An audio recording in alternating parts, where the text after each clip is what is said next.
Hey guys, my name is Krisel Capua and I'm a nursing student at Ryerson taking the Sociology of Food and Eating course. I think it is important to understand the influences supermarkets have on consumers as it affects their nutrition and their decisions while buying food at their local supermarkets.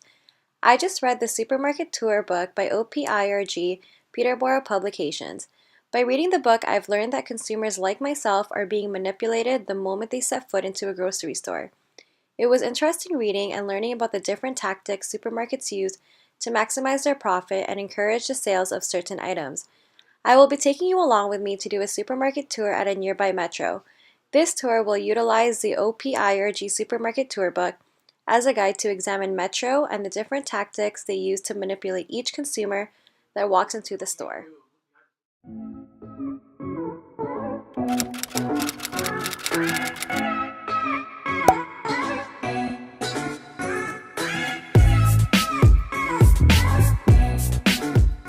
Today we will be exploring the Metro located at Bathurst and Lawrence. I personally chose this supermarket because it is where my family and I purchase our groceries. It is also open 24 hours, so it serves as convenience for anyone looking to purchase food at any time. It will be interesting to see how this supermarket reflects a supermarket tour book by OPIRG and how I've been getting manipulated throughout the years without even knowing it. I noticed immediately that there was only one entrance into Metro. This is done to have immediate control of the consumer as they begin to shop. Before entering Metro, there are carts located at the front, side near the parking lot, and many more right after the entrance. What is the size of the carts? The carts are designed in a way that they are extra large and deep to give the illusion that using the whole cart for fewer items is a waste, which leads consumers to purchasing more items. While walking into Metro, I began to notice the specialty items near the food entrance, such as plants and cooked food. According to OPIRG Supermarket Tour, these items are strategically placed in hopes that customers make an impulse buy since they are expected to spend more in the beginning of the shopping trip than in the end. Also, these items are more perishable, so supermarkets want to get rid of them. If you notice, the tags to the ready-to-go food are in red, which stimulates the salivary glands of consumers, making them more likely to purchase the meal. For the supermarket tour, we're going to explore and take a closer look at the produce aisle. I chose the produce aisle because fruits and vegetables make up the largest Canada's food group, which recommends Canadians to consume more fruits and vegetables than any other group. Individuals consume fruits and vegetables daily, and it is fascinating to see how supermarkets influence the buying experience for customers. It will critique the practices supermarkets use to maximize sales in the produce area. This part of the video will dive into how far food travels from where they are produced to where they are consumed, pesticide use, and their implications on health.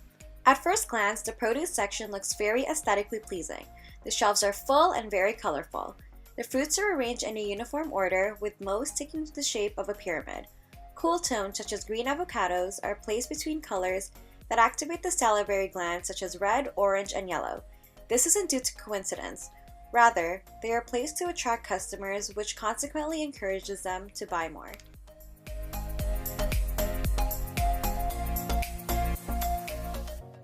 While grocery shopping, I've never really looked at the label or asked where the food I'm consuming comes from. Before reading the supermarket tour book, I was not aware of how much traveling fruits and vegetables go through from where they are produced to where they are consumed. In Metro, I've noticed that there were more imported goods than local, although Metro is a Canadian store. We spend more time expending energy to get food than getting the energy from the food itself. For instance, peaches are imported from Chile to Toronto, travel 8,851 kilometers. Green apples imported from Italy travel 7,083 kilometers, and the sweet bell peppers travel 3,673 kilometers from Mexico.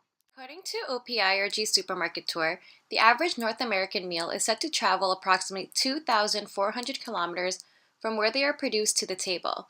This is significant to understand due to the environmental effects such as greenhouse gas emissions produced during transport.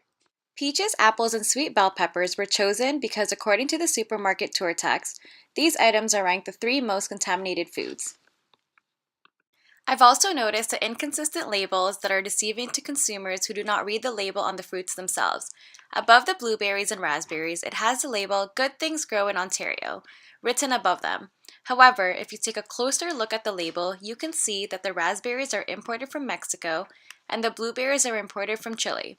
This practice is deceiving because if many consumers do not read the label on the fruits themselves, they may think that the fruits were grown locally. While walking down the produce aisle, the fruits seem very appealing and shiny. But did you know these fruits are most likely sprayed with pesticides?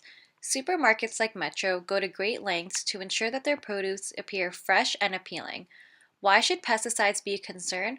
What exactly are pesticides?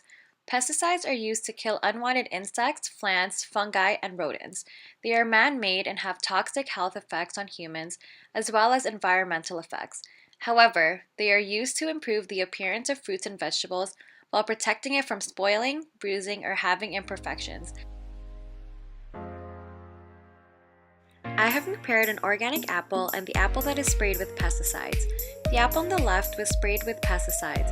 It has a waxy appearance that is more appealing, while the organic apple on the right has evident bruising and imperfections. The wax used in the non-organic apple may contain fungicides, bactericides, coloring agents, and ripening inhibitors.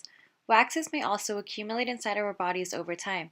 So ask yourself, does an apple a day really keep a doctor away? Something interesting I learned while reading OPIRG Supermarket Tour is that although there are government standards with pesticide use in Canada, you may still be exposed to banned pesticides when you eat produce that are imported from other parts of the world. This is because different countries have different standards regarding pesticides. A tip from OPIRG recommends to thoroughly wash and peel your fruits and vegetables to avoid the extra chemicals. However, this does sacrifice some nutrients. So if organic goods are better, why aren't customers just buying all organic products? I've noticed that there is a price difference between organic and non-organic products. For instance, an organic apple costs $5.99 per pound, whereas a 3-pound bag of non-organic apple costs $4.99. For consumers on a budget, they may find non-organic items a better deal. Also, for blueberries, the non-organic package is larger compared to the organic package. Both items are sold for $4.99. As a consumer, I would gravitate towards a larger quantity item without considering the quality of the food I am taking. After reading the supermarket tour, I realized that I should keep in mind the effects pesticides have on my health. I also observed the size of the organic section. The organic section occupies such a small space when compared to the non-organic sections. Metro has also incorporated another tactic called boutiquing, which is a technique to place products that are most likely to be purchased together. Apple cider vinegar is placed in an organic section as it is said to have health benefits. While paying for my items, I couldn't help but notice the balloons and flowers displayed at each cashier. Metro places such items in these locations in hope that customers will make an impulse buy. There is also a floral shop near the exit that is filled with arranged flowers, abundant amount of roses, arranged Valentine's gift sets, and balloons. So even after you think you have all you need in your basket or carts, supermarkets place items such as flowers to encourage an impulse buy. After all, Valentine's Day is a day away. Even when cashing out my items, I am manipulated into a lure tactic. Metro uses Air Miles reward points to attract customers to spend more to accumulate points. This is also used to persuade customers to shop at Metro over other supermarkets. The supermarket tour has alerted me as a consumer to be more mindful when purchasing groceries. I wasn't aware of the different tactics supermarkets use to manipulate me into purchasing items, such as luring, boutiquing, and even the music they choose to play. I was also shocked to see how accurate the supermarket tour book was when critiquing my own local supermarket. My future shopping experience will change as I will begin to make a grocery list before I visit a supermarket. This will help prevent me from purchasing items I don't need. I will also use a basket rather than a cart to prevent me from the illusion that I haven't purchased enough. I will also consider the use of pesticides and its effect on my health. Also, when purchasing items, I will begin to question and acknowledge where they were grown. Overall, the supermarket tour has alerted me and made me a smarter, wiser consumer. And if you haven't already, I do recommend reading the supermarket tour as it is a great tool to educate you on Canada's food systems. You can also explore your own supermarket to see the tactics and manipulation they use as you shop for your groceries. Thank you for watching the video. Please don't forget to like, comment, and subscribe. I hope you enjoyed the journey on our supermarket tour. Again, my name is Krisel Capua, and I'll see you in the next video. Peace!